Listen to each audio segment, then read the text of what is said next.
Hey everyone, Honest Dad here. Going to do a quick video on how the internet is destroying society and specifically thought within that society. We're doing it on our lovely morning dog walk because that's what you do when you're a dad. You make the use of your time as best as possible. So what I want to talk about specifically today is how some internet forums, specifically Reddit, 4chan, UChan, 7chan, Roll, etc., are essentially slowly destroying and or degrading, de-evolving, use your descriptive word as you please, human thought, human debate, the ability of people to have a conversation, to think about a problem, and to solve that problem in an analytical and ethical way. And so whenever we talk about human thought, one of the most important things for humans is to have a point of comparison, to have debate, to have healthy discussion on a subject. In the Bible, they call this our iron sharpening iron. And essentially what the Bible is saying there is what most of human history and scientific method says, which is that single source thought is pretty useless because that individual person is usually flawed, unless there's someone like Leonardo da Vinci, and even they are thought. In comparison, multi-source, peer-reviewed ideology and or thought is very useful because you are taking advantage of multiple perspectives, and you're able to hypothesize and test a particular theory, whether it's scientific, moral, ethical, theological, or whatever. As much as everyone would like to think that every little bit of information that they just shoot out into the internet and into the world with, whatever is on the top of their head in that moment is actually valid or is actually logical or is actually ethical, that's not really how it is. To determine true ethics, to figure out scientific, moral, and ethical truths, you really need to take some time. You need to think about things. You need to hear other perspectives. You need to hear commentaries on those perspectives. You need to have a think. You need to have a cup of coffee, a prayer, and then you need to come up with your conclusions. And then you need to compare those conclusions to those of other people. That is how we got the scientific method. And that's how we got wonderful things like computers and smartphones. Very good example of this process is in the 70s and 80s, every single engineer, every major telecommunications and computer company believed that the future of computing was in a single or a couple large, extremely powerful supercomputers. So like a giant computer the size of the house that could do all kinds of computing, and then this would be managed by a team of computer experts. Computers were not thought to be useful for the individual end user. They were not thought to be useful for, kids and people of all walks of life across the entire spectrum.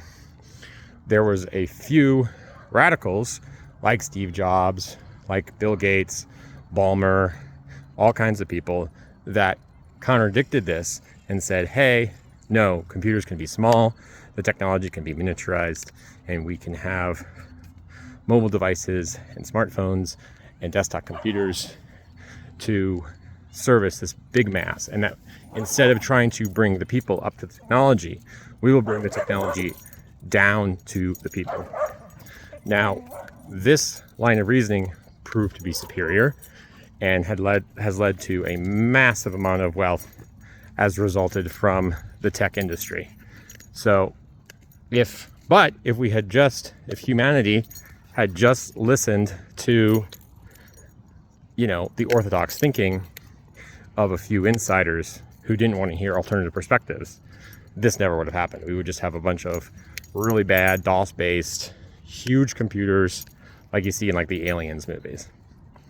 And this is where we get to the topic of today's video, which is how that line of useful thinking is being absolutely destroyed by the nature of internet forums like Reddit or 4chan, whatever.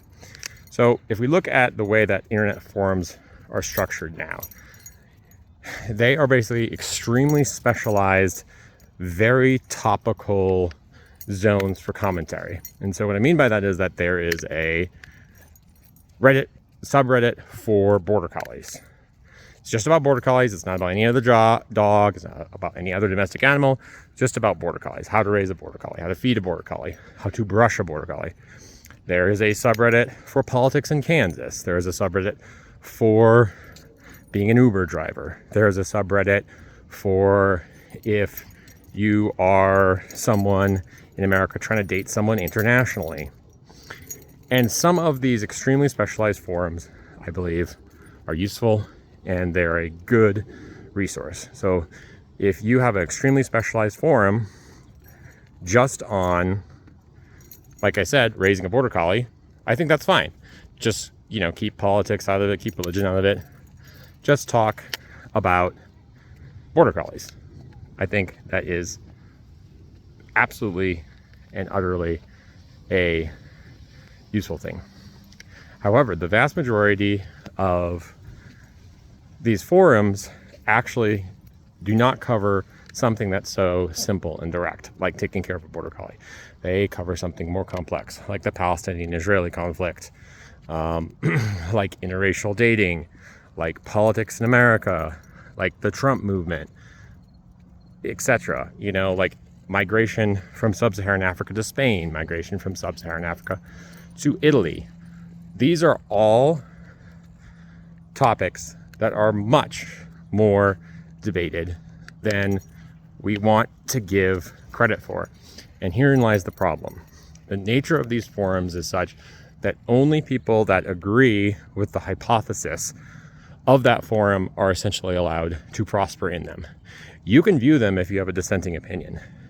But if you join a forum on, say, the Palestinian-Israeli crisis that has a very pro-Palestinian slant, you're going to survive in that forum for about 4 hours. Any comments that you make that are anti the party line, so anti-pro the Palestinian movement, are going to get immediately shouted down by 20 or 30 posters. And this creates the problem of confirmation bias, or in Latin we'd call that an ad populum fallacy.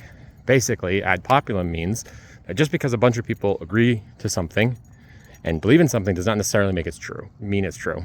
So think about the Salem witch trials, where you have all these people, witch trials in Europe, hundreds of people thinking this poor woman is a witch, believing it, knowing it, when in reality she's not a witch.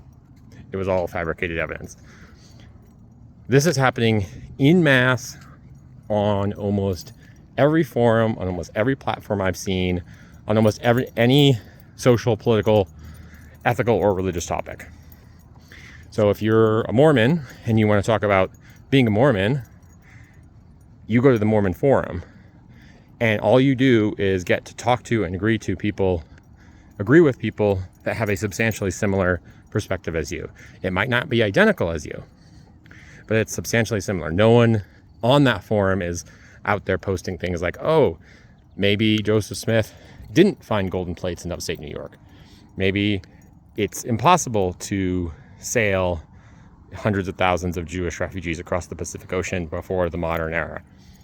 Those kinds of questions, and I'm not saying they're true or not, those kinds of questions are essential into the standard and most useful form of human thinking, which is the peer review method.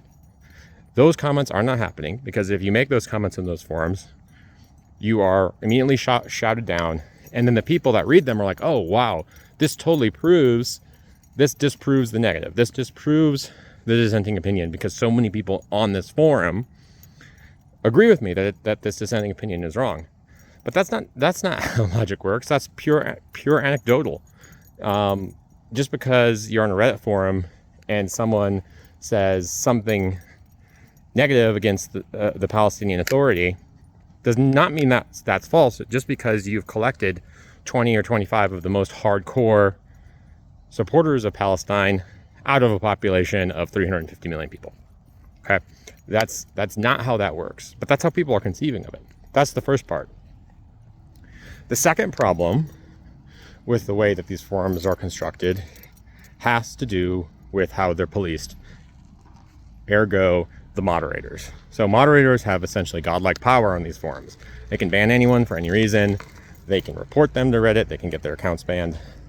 All they have to do is just say that person is engaged in hate speech, or that person is engaged in trolling or disruptive behavior, and they're essentially just banned or blocked immediately.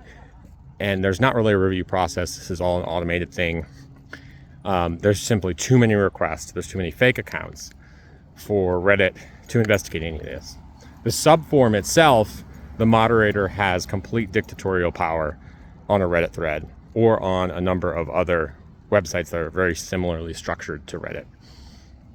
And this is very problematic because by definition, the moderator of a biased forum on, say, the Palestinian-Israeli crisis is biased themselves.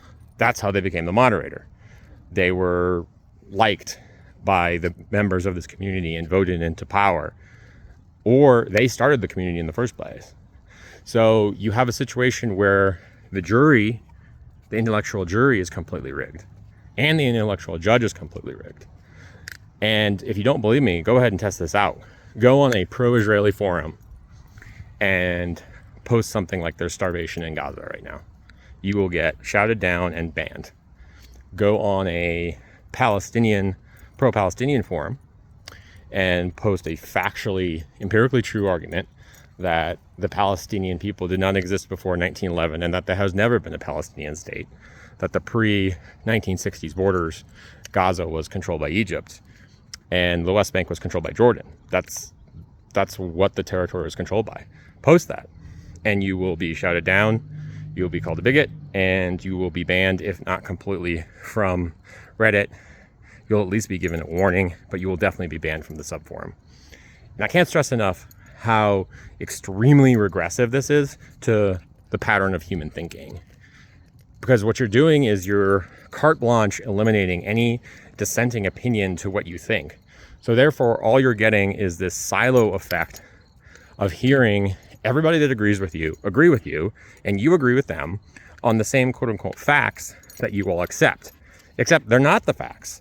They're only the portion of the facts that allows that part of the community that agrees with that part of the facts to confirm their own bias. And again, we get back to the concept of confirmation bias. We're going to do a whole video on confirmation bias. But again, just because a bunch of people agree with you on a subject does not mean it's true. That's not how it works. You know, I could get 10,000 people to agree with me that clouds taste like marshmallows because from where we are on the earth, they look like marshmallows.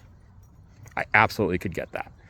They'd probably be younger, but I could absolutely get that. A lot of them would probably be high, but I could absolutely get that. That does not mean clouds taste like marshmallows. Clouds taste like nothing. They taste like water vapor. So this is very, very problematic what's happening on these internet forums, and it's only going to get worse because now we're building a history of this extremely biased behavior.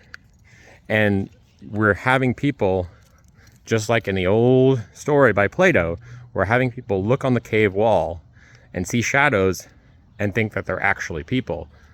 And with the internet, there's this huge bias because once that information is on the internet, it's indexed and it's coded so it can be searched.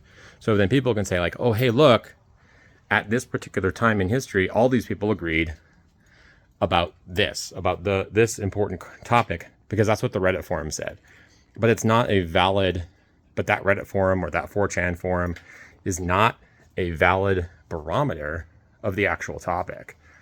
And what's the worst part is that the number one source for AI is Reddit and internet forums. So if you ask AI about, something like, hey, tell me about the Palestinian-Israeli crisis. Tell me about the migration crisis from sub-Saharan Africa to Spain. It's going to draw lots of its conclusions from what people post on Reddit and 4chan. So it's drawing its conclusions based on completely flawed data.